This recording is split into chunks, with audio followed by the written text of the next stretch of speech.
السلام علیکم۔ قبر کی ہاک سے ہاتھ جل گیا، سچا واقعہ۔ آج سے 50-60 سال پہلے یو پی کے ایک مشہور شہر میں ایک عجیب واقعہ پیش آیا۔ شہر کے ایک حصے میں وہاں کا وسیع اور قدیم قبرستان ہے۔ اتفاق سے ایک شخص کا انتقال ہوا۔ اس کے جنازے کو لے کر لوگ قبرستان پہنچے۔ جب قبر تیار ہو گئی اور میت کو اس میں اتار کر تختے لگائے جانے لگے تو جو لوگ قبر میں ساتھ اترے تھے ان میں ایک صاحب کے جو سرہانے کی طرف تھے۔ کچھ ضروری کاغذات جیب سے نکال کر قبر میں گر گئے۔ ان کو پتہ بھی چل گیا تھا، مگر خیال کیا کہ جب تختے لگا کر نکلنے لگیں گے تو یہ چیز اٹھائیں گے، مگر خدا کا کرنا یہ ہوا کہ وہ نکلتے وقت یہ چیز اٹھانا بھول گئے۔ لیکن جو ہی مٹی دینے کا وقت آیا تو انہیں فوراً یاد آ گیا اور شور مچایا کہ ٹھہریے، میرے کچھ نہایت اہم کاغذات قبر میں رہ گئے ہیں، انہیں اٹھانے کا موقع دیجیے۔ مجمع میں کچھ لوگوں نے اختلاف بھی کیا کہ اب تختے لگ جانے کے بعد قبر کھولنا مناسب نہیں ہے، مگر ان کا اصرار بڑھتا ہی رہا اور بتایا کہ اگر یہ کاغذات نہیں ملیں گے تو مجھے شدید مالی نقصان پہنچ جائے گا۔ غرض اسی افراتفری میں مٹی ڈالنے کا کام ملتوی ہو گیا۔ سب کی رائے ہوئی کہ مفتی شہر سے مشورہ کیا جائے۔ چنانچہ صاحب معاملہ اور دوسرے لوگ فوراً مفتی شہر کے پاس پہنچے اور سارا واقعہ بیان کیا۔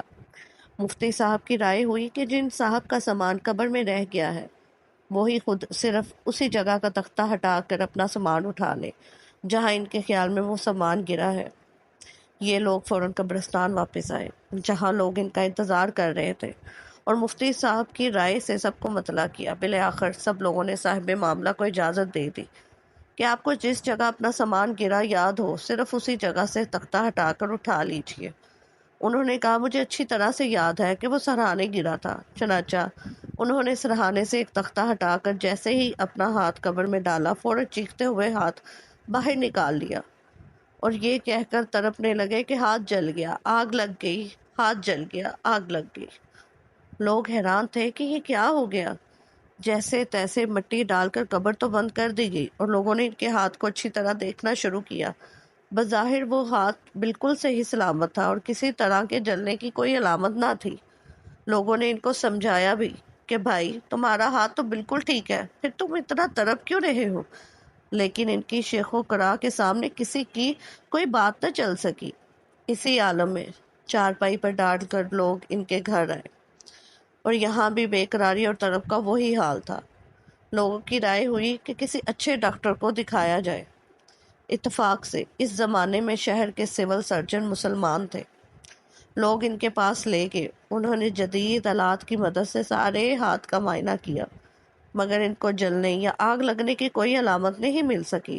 ساری کھال بالکل ٹھیک تھی، رگوں میں خون کی آمد و رفت حسب دستور تھی،